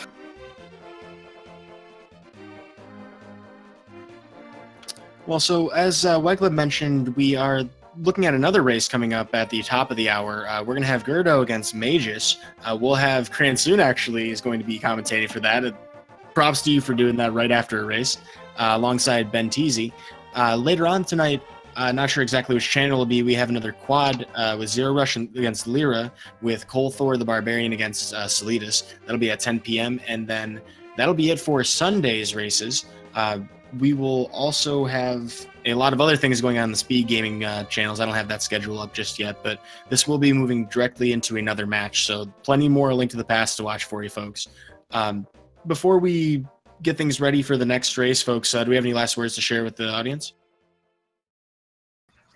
I wish I had actual time to practice because I wasn't able to use my practice card because I have a corrupted SD card. Oh, man.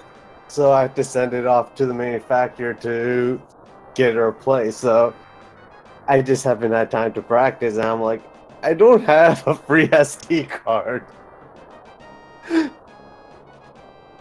So yeah. Any other last words, folks? No, thanks everybody for watching, and be sure to stick around because, you know, the next race should be fun. Hopefully commentary will be fun. Yeah, Link to the Past is a great speed game. You definitely don't want to miss a lot of these races. Well, with that, I think I'll take my depart. My name is Uday Monistic. I had a Weglib here on comms to join me for the race. Thanks again to you. Thanks again to the restreamers and the speed gaming community. Looking forward to you. See you next mission. Yeah, I had a lot of fun myself. Thanks for watching, everybody. And make sure you stay tuned for the next race. Question, did anybody actually highlight that Helmosaur fight? Oh, we'll make sure it gets highlighted. GG. Take it easy, folks. You too. GG.